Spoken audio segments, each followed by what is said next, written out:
إن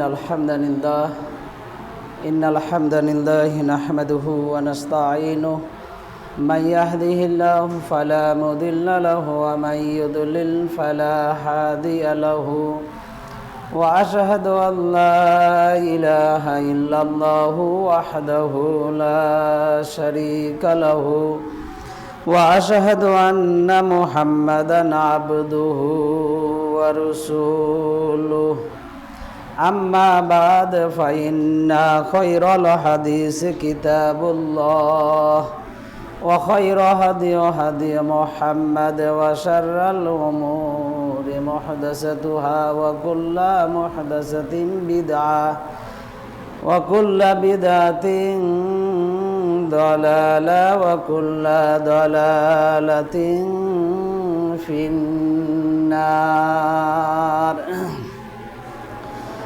أعوذ بالله من الشيطان الرجيم. إن الذين يتلون كتاب الله وأقاموا الصلاة وأنفقوا مما رزقناهم سرا وعلانية يرجون تجارة لن تبور ورتل القرآن ترتيلا. عن أبي مالك الأشعري رضي الله عنه قال رسول الله صلى الله عليه وسلم والقرآن حجة لك وعليك. সমস্ত প্রশংসা সেই মহান রব্বুল আলামিনের জন্য, যে মহান রব্বুল আলামিন আমাদেরকে সুস্থ রেখে ভালো রেখে আল্লাহর ঘরে আল্লাহর ইবাদত করার উদ্দেশ্যে উপস্থিত করেছেন। আমরা উপস্থিত হতে পেরেছি, এজন্য মহান রব্বুল আলামিনের শুকরিয়া আদায় করি। সকলে জবান খুলে বলি আলহামদুলিল্লাহ। শেষ নবী মুহাম্মদ সাল্লাল্লাহু আলাইহি ওয়াসাল্লামের উপর দরুদ ইব্রাহিম একবার পাঠ করি। আল্লাহুম্মা সাল্লি আলা মুহাম্মাদিন ওয়া আলা আলি মুহাম্মাদ কামা সাল্লাইতা আলা ইব্রাহিম ওয়া আলা আলি ইব্রাহিম ইন্নাকা হামিদুম মাজিদ। আল্লাহুম্মা বারিক আলা মুহাম্মাদিন ওয়া আলা আলি মুহাম্মাদ কামা বারাকতা আলা ইব্রাহিম ওয়া আলা আলি ইব্রাহিম ইন্নাকা হামিদুম মাজিদ।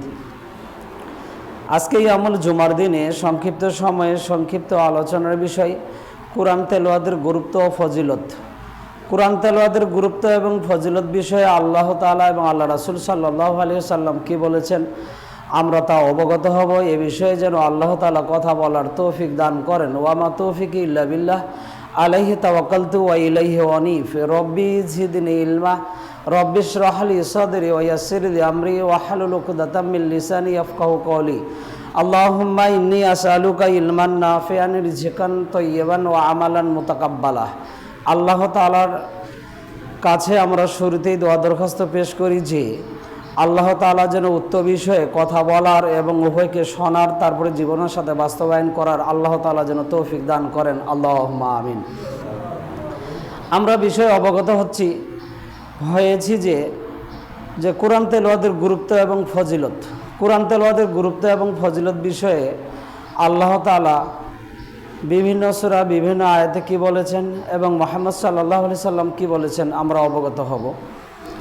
35 নম্বর সূরা ফাতির 29 নম্বর আয়াত 22 পারার মধ্যে আল্লাহ তাআলা বলেন ইন্নাল্লাযীনা ইয়াতলুনা কিতাবাল্লাহ, নিশ্চয়ই যারা কোরআন তেলাওয়াত করে, নিশ্চয়ই যারা রেগুলারই কোরআন তেলাওয়াত করে, কোরআন পড়ে পাঠ করে, ওয়া আকামুস সালাহ আর 5 ওয়াক্ত সালাত আদায় করে, ওয়া আনফাকু মিম্মা রাযাকনাকুম আর আমি যা রিজিক দিয়েছি তা থেকে আমার পথে ব্যয় করে, সিররা ওয়া আলানিয়াতা ইয়ারজুনা তিজারাতাল লান তাবুর, যদি তারা আমার দেওয়া রিজিক দিয়ে আমার পথে দিনে রাতে প্রকাশ্যে ও প্রকাশ্যে দান করতে পারে, ইয়ারজুনা তিজারাতাল লান তাবুর, তাহলে এই ব্যবসা তাদের কখনো লোকসান হবে না, ক্ষতিগ্রস্ত হবে না, লাভ আর লাভ।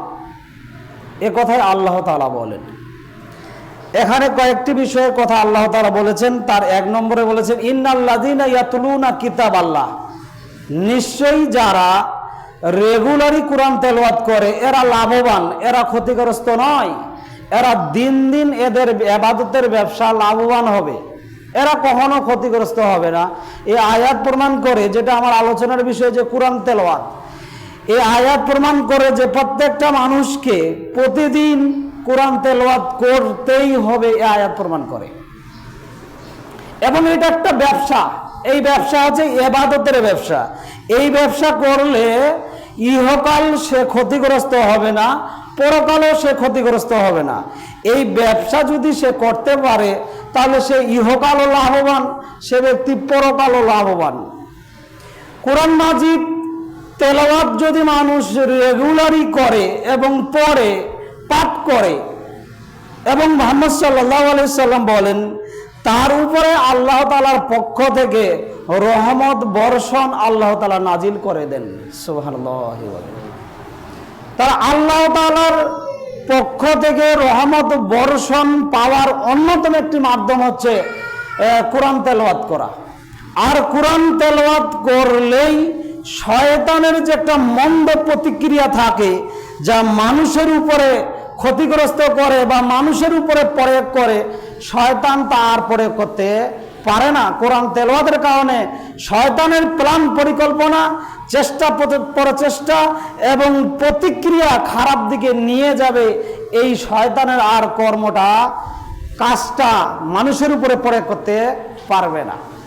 একটা অন্যতম মাধ্যম আমরা এখানে পেলাম যে কোরআন তেলাওয়াত করতে হবে মানুষকে আল্লাহর রহমত নিতে গেলে, মানুষকে শয়তানের প্রতিক্রিয়া থেকে বাঁচতে গেলে অবশ্যই আল্লাহর বিধান কোরআন তেলাওয়াত করতে হবে। 3 নম্বরে মুহাম্মদ সাল্লাল্লাহু আলাইহি সাল্লাম বলেন কোরআন তেলাওয়াত যদি কোনো মানুষ করে তাহলে তার অর্থ সম্পদে আল্লাহ তাআলা শতগুণ, দ্বিগুণ, লক্ষ গুণ, কোটি গুণ অর্থ সম্পদে আল্লাহ তাআলা বরকত বৃদ্ধি করে দেন। সুবহানাল্লাহ। তাহলে অর্থ সম্পদের বরকত এবং বৃদ্ধি হওয়ার অন্যতম আরেকটি মাধ্যম হচ্ছে কোরআন তেলাওয়াত করা। কোরআন তেলাওয়াত করা। এই আয়াতের দ্বিতীয় অংশটি মুহাম্মদ সাল্লাল্লাহু আলাইহি সাল্লামের উপর আয়াত নাজিল করে আল্লাহ তাআলা বলেন ওয়া আকামুস সালাহ, তোমরা 5 ওয়াক্ত সালাত আদায় করবে, ইহকালে কখনো ক্ষতিগ্রস্ত হবে না, পরকালে কখনো তোমরা ক্ষতিগ্রস্ত হবে না। দুনিয়ার এটা বড় অন্যতম একটা ইবাদতের ব্যবসা আল্লাহ তাআলা বলেন। ওয়ানফাকু মিম্মা রাযাকনাকুম, আমি যা রিজিক দিয়েছি তা থেকে তোমরা আমার পথে ব্যয় করবে। সিররা ওয়া আলানিয়াতা ইয়ারজুনা তিজারাতাল লান তাবুর, তোমরা আমার দেওয়া রিজিক দিয়ে আমার পথে ব্যয় করবে প্রকাশ্যে এবং গোপনে। এই ব্যবসা যদি তোমরা করতে পারো তাহলে তোমরা কখনো কোনো সময় ক্ষতিগ্রস্ত লোকসান হবে না। 1 নম্বর আমাদের এই সমস্যা কোরআন তেলাওয়াতের ঘাটতি। আমরা রেগুলারই কোরআন তেলাওয়াত করি না, রমজান মাসে করি বা জুমার দিন একটু একটু করি না। এই আয়াত প্রমাণ করে রেগুলারই কোরআন তেলাওয়াত করতে হবে প্রত্যেকটা মানুষকেই। এবং মুহাম্মদ সাল্লাল্লাহু আলাইহি সাল্লামের উপর আয়াত নাজিল করে বলছেন এটা একটা দুনিয়ার ইবাদতের ব্যবসা। 2 নম্বরে বলছে 5 ওয়াক্ত সালাত। 3 নম্বরে এই আয়াতে বলা হয়েছে আমার দেওয়া রিজিক দিয়ে আমার পথে ব্যয় করো প্রকাশ্যে এবং অপ্রকাশ্যে। এই ব্যবসা যদি করতে পারো কখনো তোমরা লোকসান এবং ক্ষতিগ্রস্ত হবে না। আর সূরা মুজাম্মিল 73 নম্বর সূরা মুজাম্মিলের 3 নম্বর আয়াত আল্লাহ তাআলা বলেন ওয়ারাত্তিলিল কুরআনা তারতিলা, তোমরা যখন কোরআন তেলাওয়াত করবে ধীর স্থির ভাবে, সুস্পষ্ট ভাবে তোমরা কোরআন তেলাওয়াত করবে। তাড়াহুড়া নয়, অধৈর্য নয়, শব্দ উচ্চারণ ব্যাঘাত ঘটিয়ে নয়। আল্লাহ তাআলা বলেন ওয়ারাত্তিলিল কুরআনা তারতিলা, তোমরা কোরআন তেলাওয়াত করবে ধীর স্থির ভাবে, সুস্পষ্ট ভাবে তোমরা কোরআন তেলাওয়াত করবে। এটা আল্লাহ তাআলার আদেশ, তার বান্দাদেরকে আদেশ করে বলেন তোমরা কোরআন তেলাওয়াত করবে ধীর স্থির ভাবে। এখন মুহাম্মদ সাল্লাল্লাহু আলাইহি সাল্লাম বলেন, আব্দুল্লাহ ইবনে মাসউদ রাদিয়াল্লাহু আনহু থেকে বর্ণিত, তিনি বলেন মুহাম্মদ সাল্লাল্লাহু আলাইহি সাল্লাম বলেছেন যারা কোরআন মাজিদ সুস্পষ্ট ভাবে সুন্দর উচ্চারণে তেলাওয়াত করতে পারে তাদের পরকালে তাদের মান মর্যাদা হবে সম্মানিত ফেরেশতাদের সাথে থাকার সুযোগ আল্লাহ তাআলা করে দিবেন। সুবহানাল্লাহ। এবং যারা সুস্পষ্টভাবে কোরআন তেলাওয়াত করতে পারে না এবং করে কিছু করে স্পষ্ট, কিছু করে অস্পষ্ট, কিছু উচ্চারণ হয়, কিছু উচ্চারণ হয় না, আটকে আটকে বারবার থেমে থেমে উচ্চারণ করে, তবুও পারে না, পারার চেষ্টা করে। মুহাম্মদ সাল্লাল্লাহু আলাইহি সাল্লাম বলেন, যে ব্যক্তি পারে না, পারার চেষ্টা করে, উচ্চারণ হয় না তবু উচ্চারণ হওয়ার চেষ্টা করে, তবুও কোরআন মাজিদ পড়ে, মুহাম্মদ সাল্লাল্লাহু আলাইহি সাল্লাম বলেন তার জন্য দ্বিগুণ ডাবল নেকি আল্লাহ তাআলা তার আমলনামায় দান করে দিবেন। সুবহানাল্লাহ। তাহলে এই আয়াত প্রমাণ করে, এই হাদিস প্রমাণ করে যে মানুষকে কোরআন মাজিদ পড়লেও পড়তেই হবে, না পড়লেও পড়ার চেষ্টা করতেই হবে, ভুল হলেও, উচ্চারণ না হলেও শতবার চেষ্টা প্রচেষ্টা করে কোরআন মাজিদ পড়তেই হবে, এই হাদিস প্রমাণ করে। যদি মানুষ তবুও পড়ে, মুহাম্মদ সাল্লাল্লাহু আলাইহি সাল্লাম তাদের জন্য ফজিলতের ঘোষণা এভাবে করেছেন, যদি পারে না পারার চেষ্টা করে, বারবার শতবার পড়ে, শতবার চেষ্টা করে, আমি মুহাম্মদ সাল্লাল্লাহু আলাইহি সাল্লাম তার জন্য দ্বিগুণ আল্লাহর পক্ষ থেকে সওয়াব পাবে। এটা আমি আল্লাহ তাআলা ঘোষণা করে দিলাম। সুবহানাল্লাহ। তাহলে গুরুত্বপূর্ণ বিষয় যে কোরআন মাজিদ তেলাওয়াত করতে হবে, জানলেও এবং না জানলেও, এবং পড়ার চেষ্টা করতে হবে যদি আমরা দ্বিগুণ নেকি অর্জন করতে চাই। আরেকটি বিষয় দেখেন যে বিদ্যা ছাড়া, ইন্নামা ইয়াখশাল্লাহা মিন ইবাদিহিল উলামাউ, আমার বান্দাদের মধ্যে যারাই আলেম, যারাই বিদ্যা অর্জন করেছে, যারাই জানে, তারাই মূলত আমাকে ভয় করে। আর যারা জানে না, আমার বিদ্যা বুদ্ধি অর্জন করেনি, তারা মূলত আমাকে ভয় করে না, করবে না, এ কথাই ঠিক। এবং বিদ্যার জানা অনুপাতে আল্লাহর ইবাদত, বিদ্যার জানা অনুপাতে আল্লাহর ভয়, আল্লাহ তাআলা বলেন। আর কোরআন তেলাওয়াত করা অর্থাৎ কোরআন না শিখা যারা, তারা আল্লাহর বড় নিয়ামত থেকে বঞ্চিত।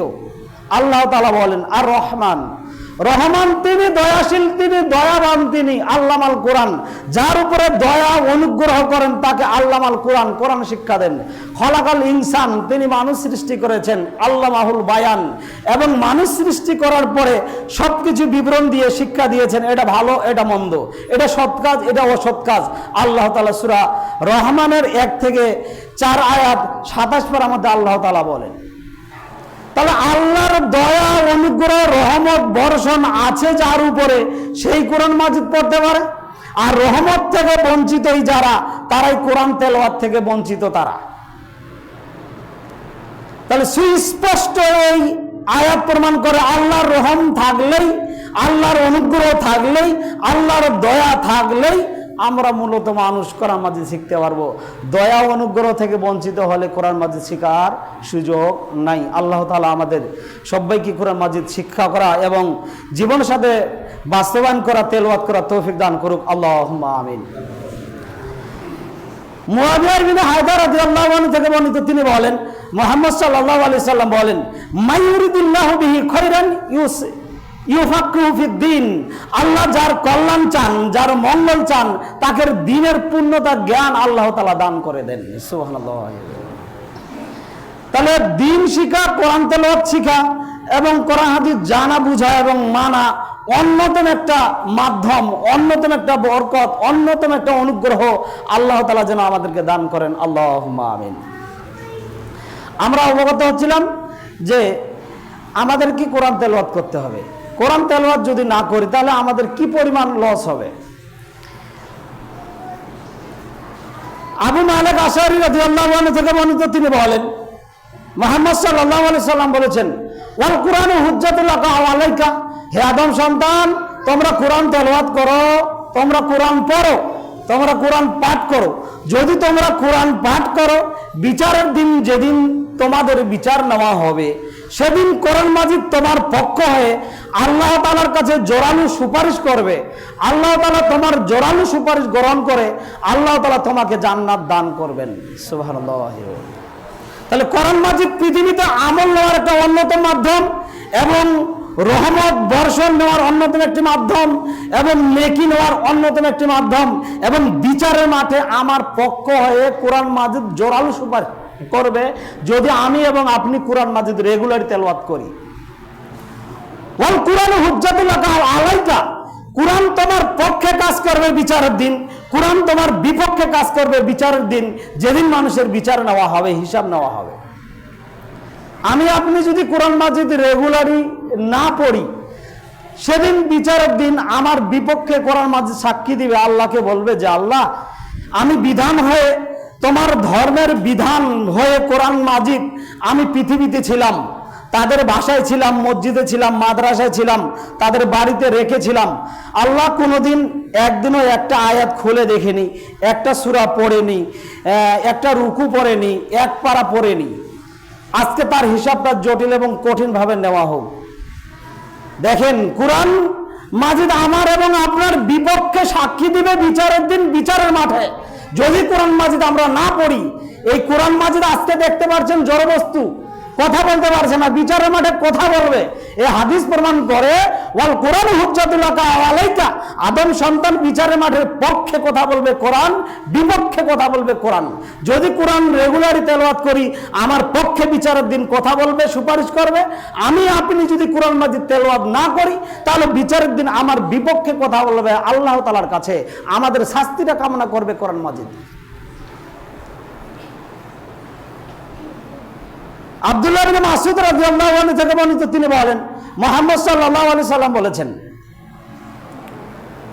পৃথিবীতে এমন কোনো ধর্মের বই নেই, পৃথিবীতে এমন কোনো শিক্ষা নেই যে শিক্ষা একটা অক্ষর পড়লে সাথে সাথে 10 নেকি দেওয়া হয়।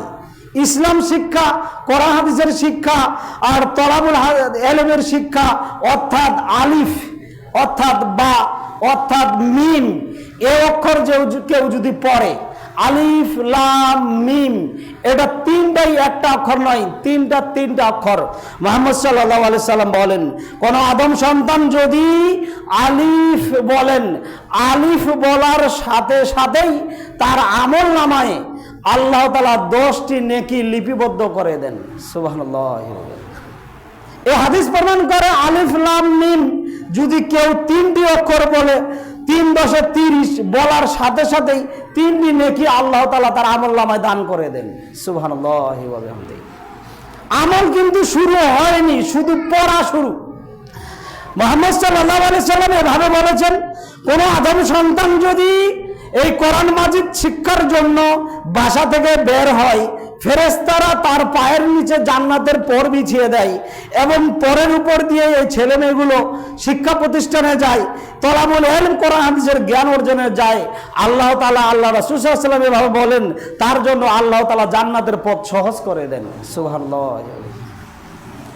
তাহলে এই হাদিস প্রমাণ করে যে কোরআন মাজিদ শিক্ষা শুরু হলেই আলিফ বা মিম লাম যে কোনো অক্ষর পড়লেই আমলনামায় নেকি লেখা শুরু করে দেয়, সর্বনিম্ন অক্ষর প্রতি 10। কেউ যদি সুবহানাল্লাহ বলে, সুবহানাল্লাহ বলতে গিয়ে শব্দ রয়েছে 60টা, 7 × 10 = 70। সুবহানাল্লাহ বলার সাথে সাথেই তার আমলনামায় 70টি নেকি সওয়াব আল্লাহ তাআলা আমলনামায় লিপিবদ্ধ করে দেন। সুবহানাল্লাহ। কোন বান্দা বান্দি যদি আলহামদুলিল্লাহ বলেন, আলহামদুলিল্লাহ বলতে গেলে এখানে 8টি অক্ষর রয়েছেন, আলহামদুলিল্লাহ 8টি অক্ষরের 10 দিয়ে গুণ দিলে আলহামদুলিল্লাহ বলার সাথে সাথেই বান্দার আদম সন্তানের আমলনামায় 80টি নেকি আল্লাহ তাআলা দান করে দেন। সুবহানাল্লাহ। কোন আদম সন্তান যদি লা ইলাহা ইল্লাল্লাহ এই বাক্যটা যদি বলতে পারে, তাহলে এই বাক্যটা বলতে গিয়ে 10টা অক্ষর রয়েছে, 10টা অক্ষর 10 দিয়ে যদি গুণ দেওয়া যায়, তাহলে অক্ষর বা হিসাবে দাঁড়াবে সওয়াব 100। লা ইলাহা ইল্লাল্লাহ বলার কারণে তার আমলনামায় অক্ষর প্রতি 10 নেকি, 10 দিয়ে 10 গুণ দিলে 100 নেকি আল্লাহ তাআলা তার আমলনামায় দান করে দিবেন। সুবহানাল্লাহ। এখন আমরা পরিসংখ্যান কোরআন মাজিদের বুঝি যে কোরআন মাজিদ কত অক্ষর রয়েছে। কোরআন মাজিদের অক্ষর রয়েছে 3,11,200।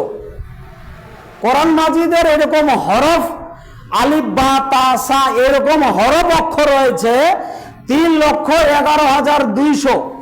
আর শব্দ তথা ওয়ার্ড রয়েছে 70,250। এখন আপনি ধরেন 3,11,200 যদি 10 দিয়ে আপনি গুণ দেন, তাহলে আপনার আমলনামায় নেকি দাঁড়াবে 12,000 নেকি আল্লাহ তাআলা আপনার আমলনামায় দান করে দিবেন। সুবহানাল্লাহ।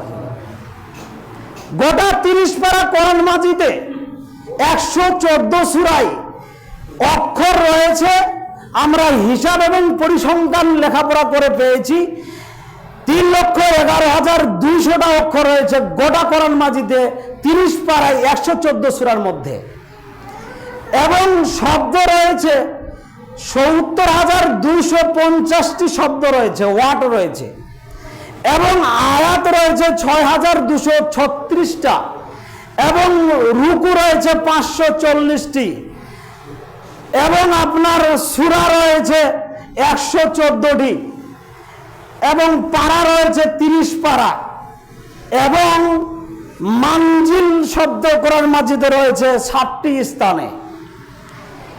এই যে আমরা কিছুক্ষণ আগে পরিসংখ্যান হিসাব পেলাম যে 3,11,210 দিয়ে গুণ দিলে 31,12,000 নেকি অর্জন করা যাবে খুব অতীব সহজে, খুব অতীব সহজে, খুব অতীব সহজে। মুহাম্মদ সাল্লাল্লাহু আলাইহি সাল্লাম বলেন, আবু দারদা রাদিয়াল্লাহু আনহু থেকে বর্ণিত, তিনি বলেন মুহাম্মদ সাল্লাল্লাহু আলাইহি সাল্লাম বলেন 112 নম্বর সূরা সূরা ইখলাস, 112 নম্বর সূরা সূরা ইখলাস 4টি আয়াত।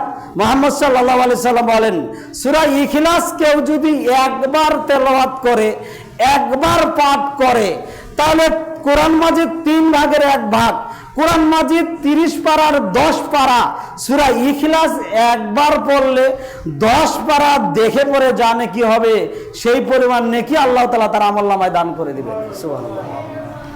2 বার যদি সূরা ইখলাস তেলাওয়াত করে তাহলে 3 ভাগের 2 ভাগ তথা 20 পারা দেখে পড়ে জানে কি হবে, সেই পরিমাণ নেকি আল্লাহ তাআলা তার আমলনামায় দান করে দিবেন। সুবহানাল্লাহ।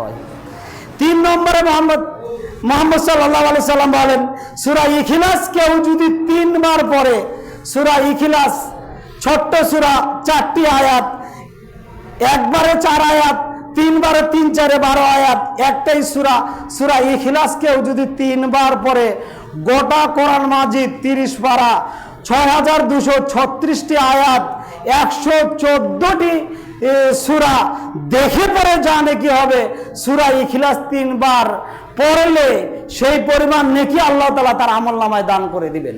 সুবহানাল্লাহ। এই হাদিস প্রমাণ করে কিছুক্ষণ আগে আমি আপনাকে হিসাব দিলাম যে 31,12,000 নেকি পাওয়া যাবে সূরা ইখলাস যদি কেউ 3 বার পাঠ করে। 112 নম্বর সূরা সূরা ইখলাস নামে বুঝতে পারছি কিনা যে যেটা আমরা বলে থাকি খুব অতীব ছোট্ট সূরা, খুব অতীব ছোট ছোট 4টি আয়াত। মুহাম্মদ সাল্লাল্লাহু আলাইহি সাল্লাম বলেন কুল হুয়াল্লাহু আহাদ আল্লাহুস সামাদ লাম ইয়ালিদ ওয়া লাম ইউলাদ ওয়া লাম ইয়াকুল লাহু কুফুওয়ান আহাদ। এই সূরাটা 3 বার পড়লে গোটা 30 পারা দেখে পড়ার নেকি আপনি লুটে নেন, অর্জন করে নেন। মুহাম্মদ সাল্লাল্লাহু আলাইহি সাল্লাম বলেন। এ বিষয়ে একটা ঘটনা রয়েছে। মুহাম্মদ সাল্লাল্লাহু আলাইহি সাল্লাম একবার এক সময় সাহাবীদেরকে একজন নেতা হিসেবে সফরে পাঠিয়েছেন। কিছু সাহাবী তার সাথে পাঠিয়েছেন, বলছেন যে তুমি নেতা, তুমি এদেরকে পরিচালনা করবে, সফরে পাঠিয়েছেন। ওই ব্যক্তি যতদিন সফরে ছিল ততদিনে প্রত্যেকটা রাকাতে প্রতিদিন এই সূরা ইখলাস পড়েছে। সাহাবীরা তার অনুসরণ করে তাকে মেনে নিয়েছে, কিছু আর বলেনি। সফরে যখন সফর থেকে ফিরে এসেছে মুহাম্মদ সাল্লাল্লাহু আলাইহি সাল্লামকে জিজ্ঞাসা করে বললেন, আল্লাহ রাসূল আপনি যাকে নেতা বানিয়ে আমাদের জন্য আমাদের কাছে পাঠিয়েছেন সে তো প্রতিদিনই রেগুলারই সূরা শুধু ইখলাসে পড়ে, প্রত্যেকটা রাকাতে শুধু ইখলাসে পড়ে। তাকে জিজ্ঞাসা করা হলো, সাহাবীকে জিজ্ঞাসা করা হলো, নেতাকে জিজ্ঞাসা করা হলো কেন তুমি সূরা ইখলাস বেশি বেশি করে পড়ো প্রত্যেক রাকাতে, প্রতিদিন যতদিনে সফরে ছিলে ততদিনে সূরা ইখলাসে পড়েছিলে। তখন সে বলল যে আল্লাহ রাসূল সাল্লাল্লাহু আলাইহি সাল্লাম আমাকে সূরা ইখলাস পড়তে ভালো লাগে। সূরা ইখলাসে জান্নাত জাহান্নামের কথা নেই, সূরা ইখলাসে হালাল হারামের কথা নেই, সূরা ইখলাসে শুধু আছে আল্লাহর গুণাবলী, শুধু সূরা ইখলাসে আছে আল্লাহর গুণাবলী। আল্লাহ এক, তিনি কারো মুখাপেক্ষী নন, সকল মানুষ আল্লাহর মুখাপেক্ষী। আল্লাহ তাআলা কারো কাছে জন্ম নেননি, আল্লাহ তাআলা কাউকে জন্ম দেননি। এটা আমাকে খুবই ভালো লাগে, এটা আমাকে খুবই ভালো লাগে, মহব্বত করি, এবং এজন্যই আল্লাহর গুণাবলী থাকার কারণে আমি সূরা ইখলাস বেশি বেশি করে পড়ি আল্লাহ রাসূল। তখন আল্লাহ রাসূল সাল্লাল্লাহু আলাইহি ওয়াসাল্লাম বলেন, এই ভালো লাগা আর বেশি বেশি করে পড়া, সূরা ইখলাসের প্রতি মহব্বত থাকাটাই আল্লাহ তাআলা তোমাকে ভালোবেসেছেন এবং আল্লাহ তাআলা তোমাকে পরকালে জান্নাত দান করবেন। সুবহানাল্লাহ। তাহলে দেখেন, সূরা ইখলাস যতদিন সফরে ছিল, যতদিন নেতাগিরি করেছে সফরে, ততদিনে সূরা ইখলাস পড়েছে। তাকে ভালো লেগেছে শুধু আল্লাহর গুণাবলী, যে আল্লাহ এক, একক, অদ্বিতীয়, এবং সকল মানুষ আল্লাহর মুখাপেক্ষী। আল্লাহ তাআলা কারো মুখাপেক্ষী নন, তিনি মুখাপেক্ষীহীন, এবং তিনি কারো কাছ থেকে জন্ম নেননি, কাউকে জন্ম দেননি। এটাতে তাকে ভালো লাগে। ভালো লাগাটাই এবং বেশি বেশি করে পড়াটাই আল্লাহ তাআলা তাকে ভালোবেসেছেন, এবং মুহাম্মদ সাল্লাল্লাহু আলাইহি ওয়াসাল্লাম বলেন, ভালোবাসার ভিত্তিতে তোমাকে পরকালে আল্লাহ তাআলা জান্নাত দান করবেন। সুবহানাল্লাহ। তাহলে দেখেন, অতীব গুরুত্বপূর্ণ সূরা ইখলাস প্রতিদিন কোরআন মাজিদ লুটে নেওয়ার, নেকি লুটে নেওয়ার অন্যতম মাধ্যম, এবং বিচারের মাঠে কোরআন মাজিদ আমার পক্ষে কাজ করার অন্যতম মাধ্যম। 109 নম্বর সূরা, সূরা কাফিরুন, 6 আয়াত 30 পারার মধ্যে আল্লাহ তাআলা বলেন, যেটা আমরা জানি, কুল ইয়া আইয়ুহাল কাফিরুন, যদি তোমরা রেগুলারই কাফিরুন। 109 নম্বর সূরা, সূরা কাফিরুন, 6 আয়াত 30 পারার মধ্যে 6টি আয়াত 4 বার সূরা কাফিরুন যদি তোমরা পড়তে পারো, তেলাওয়াত করতে পারো, তাহলে গোটা 30 পারা কোরআন 114 সূরা 6236টি আয়াত দেখে পড়ে জানে কি হবে। সূরা কাফিরুন 4 বার তেলাওয়াত করলে আল্লাহ তাআলা তোমাদের আমলনামায় গোটা 30 পারা দেখে পড়ার নেকি আল্লাহ তাআলা আমলনামায় দান করে দিবেন। সুবহানাল্লাহ। সূরা ইখলাসে আমরা 3 বার এ হাদিস থেকে স্পষ্টভাবে প্রমাণিত পেলাম, সূরা কাফিরুন 4 বার পড়লে গোটা কোরআন মাজিদের নেকি অর্জন পাওয়া যাবে। হাদিস থেকে স্পষ্টভাবে প্রমাণিত হলাম। এখন আমরা আসি যে ঝাড়ফুঁক, অনেক সময় অনেক জায়গাতে আমরা ঝাড়ফুঁক করে থাকি, কেউ গণকের কাছে, কেউ মহানের কাছে, কেউ মন মন্ত্র দিয়ে ইত্যাদি ঝাড়ফুঁক করে থাকি। এটা মানুষ না জানার প্রমাণ, অর্থাৎ না মানার প্রমাণ, যা আমরা বুঝতে পারি যে মুহাম্মদ সাল্লাল্লাহু আলাইহি সাল্লামের মুহাম্মদ সাল্লাল্লাহু আলাইহি সাল্লাম যখন ঘুমিয়েছিলেন, লাবিদ বিন সাবিত মুহাম্মদ সাল্লাল্লাহু আলাইহি সাল্লামের চুল কেটে নিয়ে 11টা গিট মেরে কূপের নিচে, পাথরের নিচে তখন কূপ রেখে দিয়েছিলেন জাদু টোনা করে।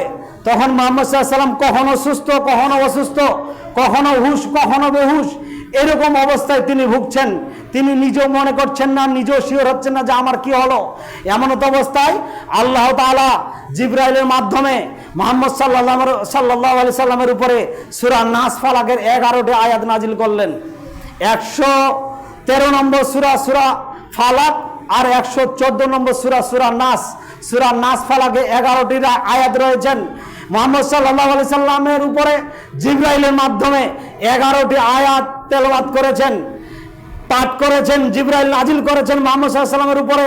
আর মুহাম্মদ সাল্লাল্লাহু আলাইহি সাল্লামকে যখন শানে নুজুল, প্রেক্ষাপট অনেক বড়, সংক্ষিপ্ত আকারে আমি আপনাদেরকে বুঝাই যে সূরা নাস ফালাক অবতীর্ণ হওয়ার পূর্বে যখন শানে নুজুল প্রেক্ষাপট আসে, তখন মুহাম্মদ সাল্লাল্লাহু আলাইহি সাল্লামকে অবগত করা হলো যে তোমার চুল ঘুম থাকা অবস্থায় লাবিদ বিন সাবিত তোমার চুল কেটে নিয়ে অমুক কূপের নিচে জাদু টোনা করে 11টা গিট দিয়ে সেই পানির নিচে, পাথরের নিচে তোমার চুলকে এখানে রাখা হয়েছে।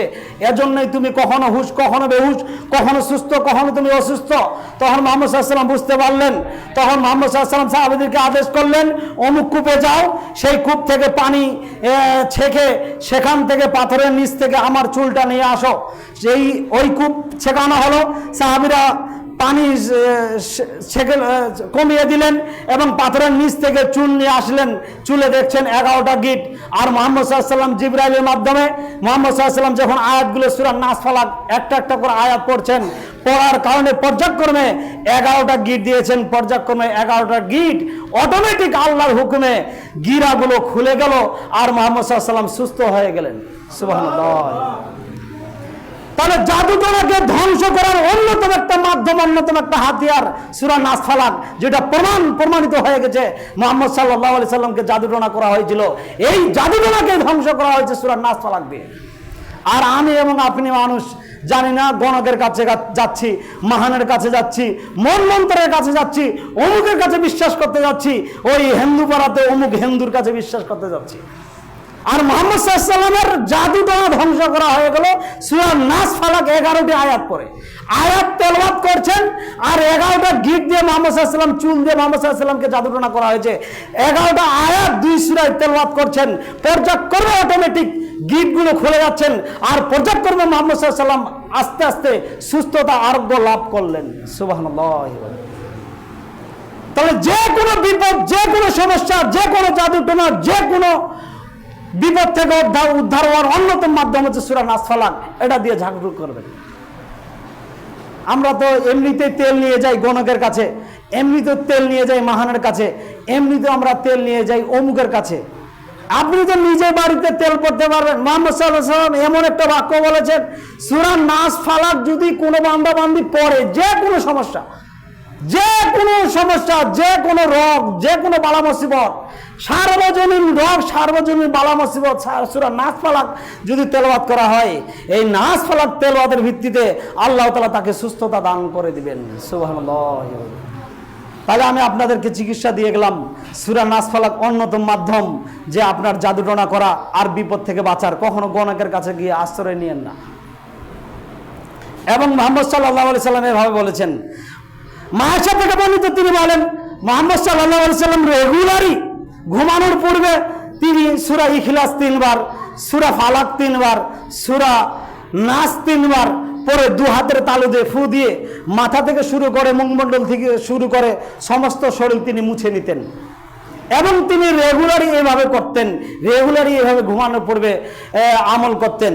এরপরে মুহাম্মদ সাল্লাল্লাহু আলাইহি সাল্লাম বলেন, 2 নম্বর সূরা, সূরা বাকারা 255 নম্বর আয়াত, 1 থেকে 3 পারার মধ্যে আল্লাহ তাআলা বলেন, আয়াতুল কুরসি, কেউ যদি বাকারার 2 নম্বর সূরা, সূরা বাকারার 255 নম্বর আয়াত, আয়াতুল কুরসি, ঘুমানোর পূর্বে আয়াতুল কুরসি কোনো বান্দাবান্দি যদি পাঠ করে ঘুমায়, তাহলে আল্লাহ তাআলার পক্ষ থেকে রক্ষককারী একজন ফেরেশতা আল্লাহ তাআলা তার কাছে পাঠিয়ে দেন।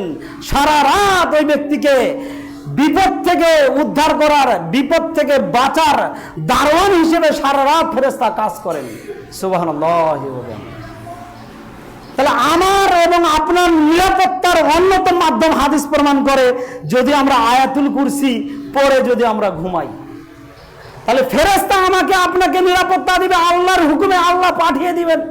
সূরা আয়াতুল কুরসি যদি আমরা পড়ি, 2 নম্বর সূরা, সূরা বাকারার 255 নম্বর আয়াতটা আপনারা দেখে মুখস্থ করে নিয়েন। সেটাই হচ্ছে কি আয়াতুল কুরসি।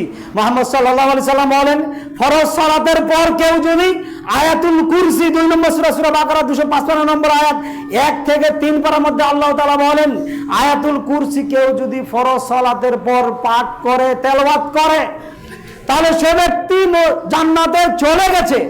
ঢোকেনি কেন, প্রবেশ করেনি কেন, মরেনি, এর জন্য মরলেই দাখালাল জান্নাত, তাকে আল্লাহ তাআলা জান্নাত দান করবেন। সুবহানাল্লাহ।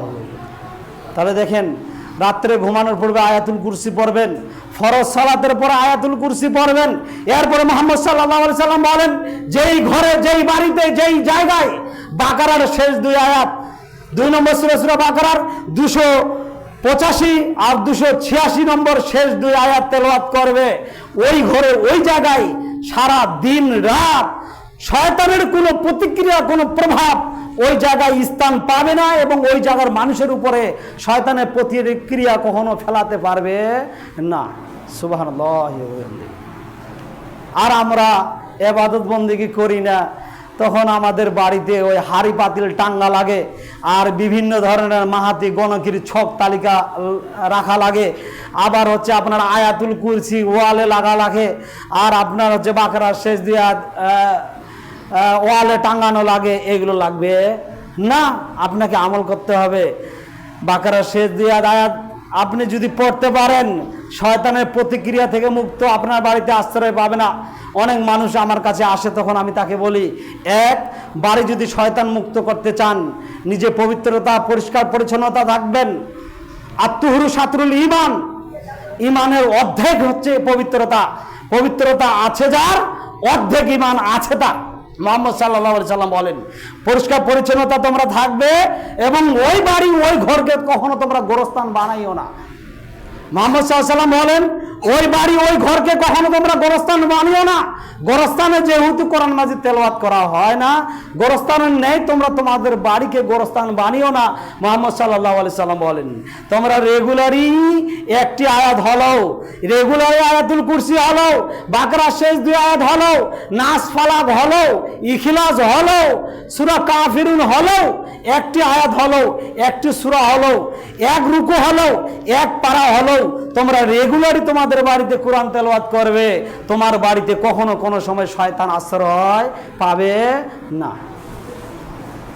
তাহলে দুঃখজনক বিষয় হলো সত্য যে রমাদান মাসে কোরআন মাজিদ জোরালোভাবে পড়ে, কোরআন খতম করি, রমাদান মাস শেষ পরে রমাদান পর্যন্ত অপেক্ষা করি, আর কোরআন মাজিদ কোনোদিন খুলে দেখি না। ছোট্ট সূরা, আপনি সূরা ইখলাস পড়ে এই নেকিটা অর্জন করতে পারবেন, বাড়িতেও আপনার শয়তানের প্রতিক্রিয়া থেকে বাঁচতে পারবেন, এবং বাড়িতে আপনার ঘরে শয়তান আশ্রয় পাবে না। ওই ঘরে শয়তান আশ্রয় পায়, ওই ঘরে মানুষের উপরে শয়তানের প্রতিক্রিয়া পড়ে, যেই ঘরে নফল সালাত আদায় করা হয় না, যেই ঘরে আপনার কোরআন তেলাওয়াত করা হয় না, যেই ঘরটা বানানো হয়েছে গোরস্থান, সেই ঘরটাতেই শয়তান আশ্রয় নেয় আর মানুষের উপরে প্রতিক্রিয়া পড়ে। তখন মানুষ হুজুরের কাছে যায়, তখন হুজুর একটু পানি পড়া দেন। আমার মতো লক্ষ হুজুর লক্ষ কোটি বার পানি পড়া আপনার দিয়ে সফলতা লাভ হবে না। আপনি আপনার বাড়িকে ঘরকে বানিয়েছেন গোরস্থানের জন্য, তাহলে আপনার বাড়িকে আপনি নিজেই পরিষ্কার পরিচ্ছন্নতা হয়ে অর্ধেক ঈমান অর্জন করে এবং ওই ঘরে নফল সালাত পড়ে, ওই ঘরে কোরআন তেলাওয়াত করে, শয়তানের আড্ডাখানা, শয়তানের আশ্রয়স্থল আপনি উঠিয়ে দিন কোরআন তেলাওয়াতের মাধ্যমে, তাহলেই মূলত সফলতা হবে। আল্লাহ তাআলা আমাদের কোরআন তেলাওয়াত করার এবং বুঝার, জীবনের সাথে বাস্তবায়ন করার তৌফিক দান করুক। আল্লাহুম্মা আমিন।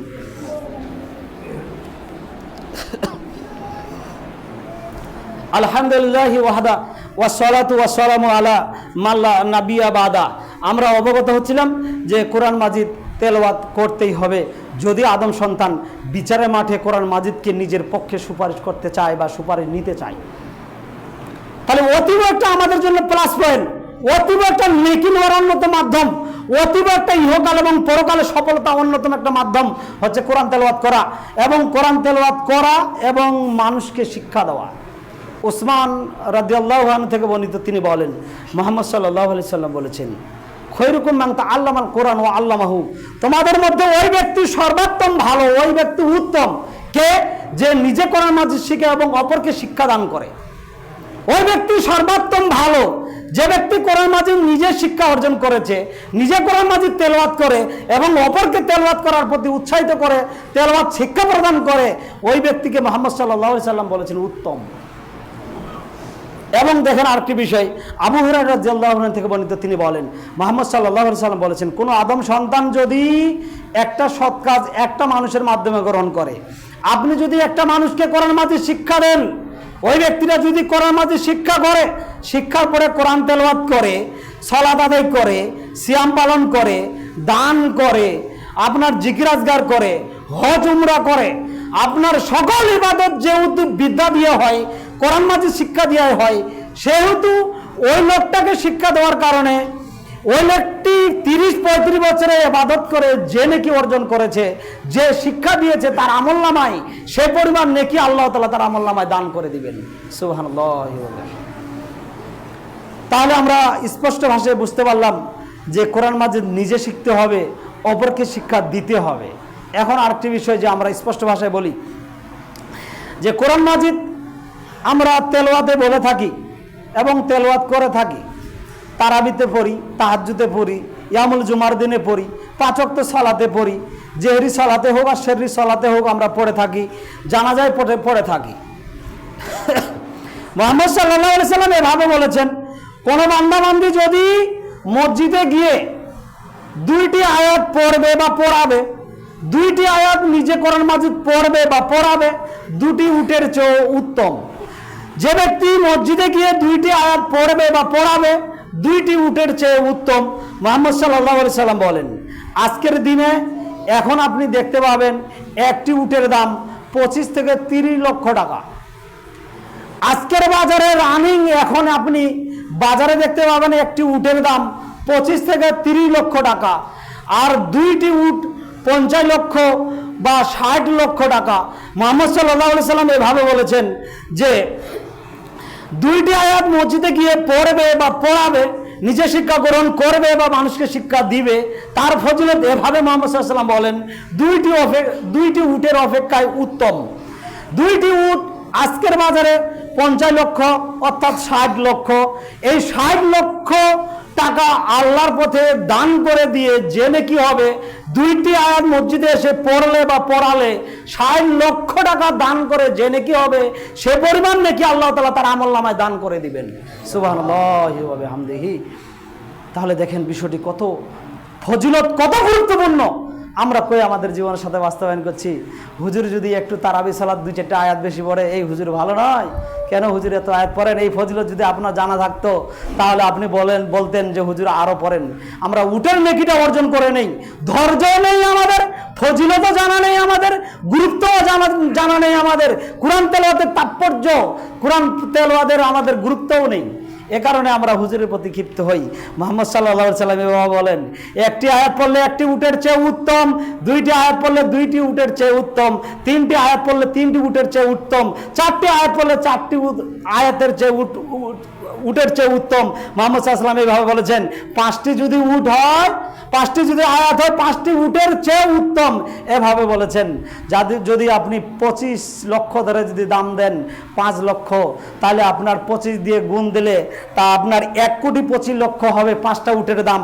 আমি আনুমানিক আপনাকে হিসাব দিলাম, 1 কোটি। 5টা আয়াত মসজিদে এসে পড়বেন বা পড়াবেন, তেলাওয়াতে হোক, ভিতরে হোক, আর সালাতের ভিতরে হোক আর বাহিরে হোক, মসজিদে যদি পড়েন বা পড়ান, মুহাম্মদ সাল্লাল্লাহু আলাইহি সাল্লাম বলেন, তাহলে 1,25,00,000 টাকা আল্লাহর পথে দান করে যে নেকি হবে, 5টি আয়াত মসজিদে এসে পড়লে বা পড়ালে তার চেয়ে অনেক অনেক অনেক বেশি নেকি আল্লাহ তাআলা তার আমলনামায় দান করে দিবেন।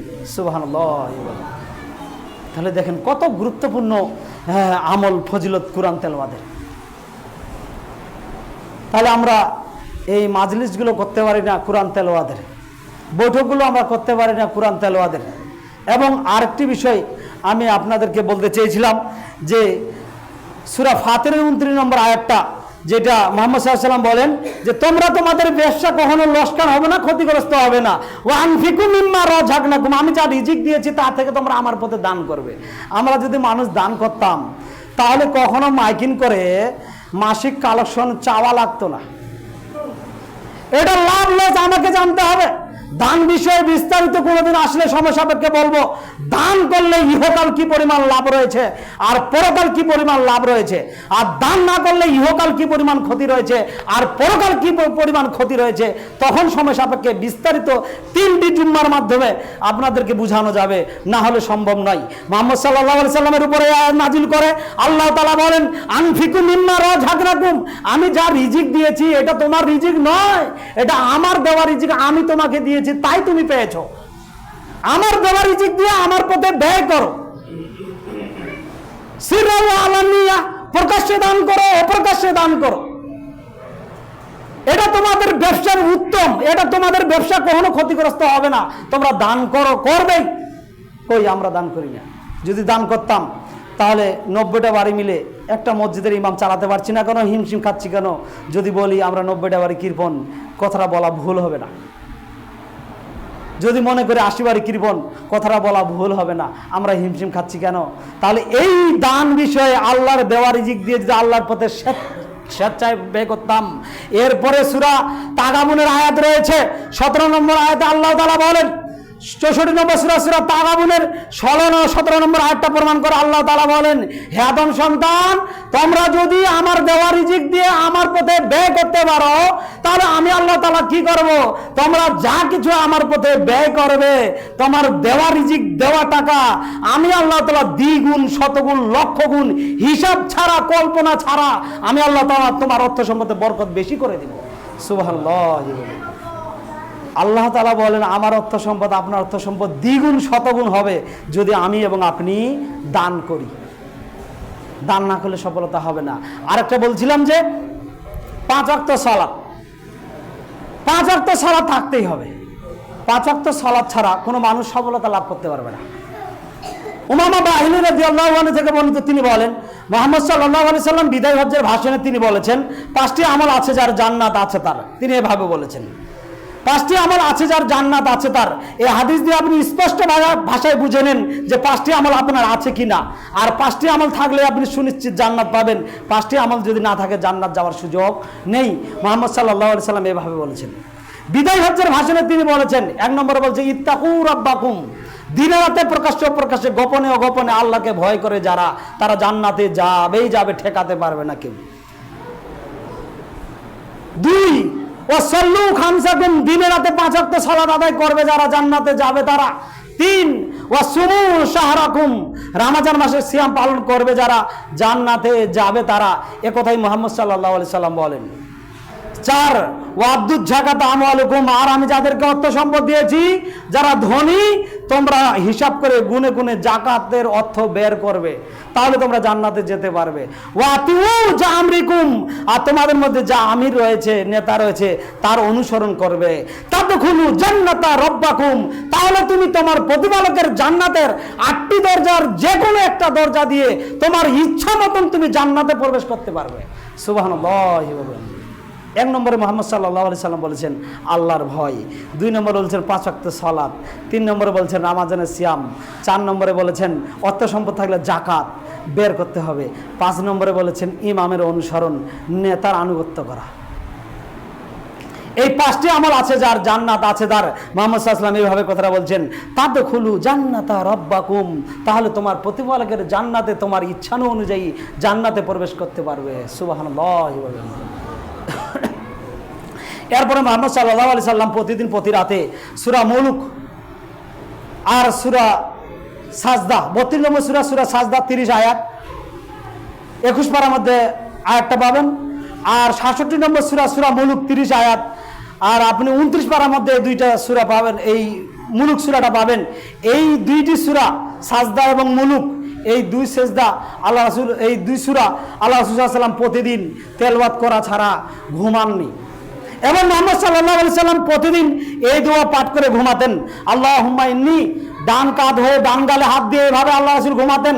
আল্লাহুম্মা ইন্নী আসলামতু নাফসি ইলাইকা ওয়া ওয়াজ্জাহতু ওয়াজহি ইলাইকা ওয়া ফাওয়াজ্জাতু আমরি ইলাইকা ওয়াল জাতু জুহরি ইলাইকা রাব্বাতা ওয়া রাহাবাতান ইলাইকা লা মালজা ওয়া লা মানজা মিনকা ইল্লা ইলাইকা আমানতু বিকিতাবিকাল্লাযী আনঝালতা ওয়া বিনাবিকাল্লাযী আরসালতা। মুহাম্মদ সাল্লাল্লাহু আলাইহি সাল্লাম বলেন, কোন বান্দা বান্দি যদি আল্লাহর স্মরণে ডান কাঁধ হয়ে ডান গালে হাত দিয়ে এই দোয়া পাঠ করে ঘুমায়, আর ওই ব্যক্তিটা ঘুম অবস্থায় যদি মারা যায়, ওই ব্যক্তিটা ইসলামের উপরে প্রতিষ্ঠিত হয়ে মারা যাবে, এবং ওই ব্যক্তিকে দাফন কাফন করা হলেই ওই ব্যক্তিকে আল্লাহ তাআলা জান্নাত দান করবেন। সুবহানাল্লাহ।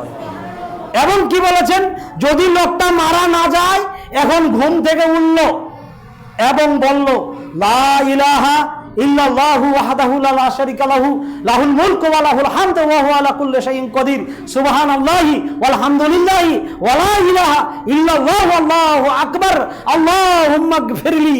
এই দোয়া যদি ঘুম থেকে উঠার পরে যদি এই দোয়া পাঠ করা হয়, মুহাম্মদ সাল্লাল্লাহু আলাইহি ওয়াসাল্লাম বলেন, এখন তার উযু, এখন তার সালাত, এখন তার জিকির আজগার, এখন তার কান্নাকাটি, এখন তার কোরআন তেলাওয়াত, এখন তার ক্ষমা প্রার্থনা, যা কিছু আল্লাহ তাআলার কাছে করবে, সমস্ত চাওয়া পাওয়া আল্লাহ তাআলা কবুল করে নেবেন। সুবহানাল্লাহ। দোয়াটা তো পড়তে হবে, দোয়াটা তো মুখস্থ করতে সময় লাগবে, দোয়াটা কিন্তু সহজ নয়।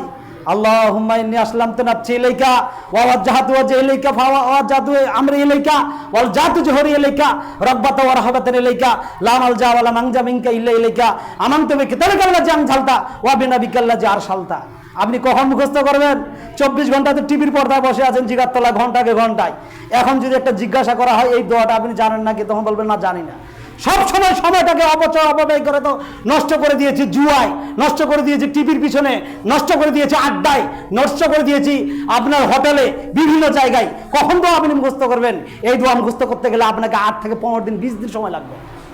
মুহাম্মদ সাল্লাল্লাহু আলাইহি সাল্লাম এভাবে বলেছেন, সাইয়্যিদুল ইস্তিগফার, ক্ষমা পাওয়ার সর্দার, সবচেয়ে বড় দোয়া। মুহাম্মদ সাল্লাল্লাহু আলাইহি সাল্লাম বলেন, আল্লাহুম্মা আনতা রাব্বি লা ইলাহা ইল্লা আনতা খলাকতানি ওয়া আনা আবদুকা ওয়া আনা আলা হাদিকা ওয়া বিকা মাসতাতু ওয়া আউযুবিকা মিন শাররি মা সানাতু আবুউ লাকা বিনিমাতিকা আলাইয়া ওয়া আবুউ বিজামবি ফাগফিরলি ফাইন্নাহু লা ইয়াগফিরুয যুনুবা ইল্লা আনতা। মুহাম্মদ সাল্লাল্লাহু আলাইহি সাল্লাম বলেন, এই দোয়া যদি কেউ সকালে পাঠ করে, সন্ধ্যা হওয়ার যদি আগে মারা যায়, দাখিল জান্নাতে লোকটা জান্নাতে চলে যাবে। সুবহানাল্লাহ। আমল করলে তো জান্নাতে যাওয়া যাবে, আমল করলে তো নেকি পাওয়া যাবে। না মুখস্থ করে, না আমল করে নেকি পাওয়া যাবে, না আমল করেন জান্নাতে যাওয়া যাবে, একটু কষ্ট স্বীকার করতে হবে। এই দোয়াগুলো আপনারা মুখস্থ করে নেন। আল্লাহ তাআলা আমাদেরকে সবাইকে এই কোরআন তেলাওয়াতের তাৎপর্য, গুরুত্ব এবং ফজিলত এবং আমলগুলো করার তৌফিক দান করুক। আল্লাহুম্মা আমিন। আল্লাহ, আমরা মানুষ, অবশ্যই অজানার মধ্যে, অবশ্যই ভুলের মধ্যে, অবশ্যই পাপের মধ্যে, অবশ্যই আল্লাহ আমরা প্রত্যেকটা মানুষ পাপের মধ্যে, প্রত্যেকটা মানুষ ভুলের মধ্যে, প্রত্যেকটা মানুষ প্রায় ঋণের মধ্যে। আল্লাহ পাপ মুক্ত করে, ঋণ মুক্ত করে আমাদেরকে ইহকাল থেকে পরকালে নিও। আল্লাহুম্মা আমিন। যতদিন পর্যন্ত পুরোপুরি মুমিন মুত্তাকি না হচ্ছে আল্লাহ, ততদিন পর্যন্ত কবরে নিও না। আল্লাহুম্মা আমিন। এ দোয়া, এ দাবি, এই সংক্ষিপ্ত আলোচনা আল্লাহ তোমার দরবারে রেখে আজকের কথা এখানে শেষ করলাম। তুমি তা কবুল করো। আল্লাহুম্মা আমিন। সুবহানাকা আল্লাহুম্মা ওয়া বিহামদিকা আশহাদু আল্লা ইলাহা ইল্লা আনতা আস্তাগফিরুকা ওয়া আতুবু ইলাইক। আসসালামু আলাইকুম ওয়া রাহমাতুল্লাহ।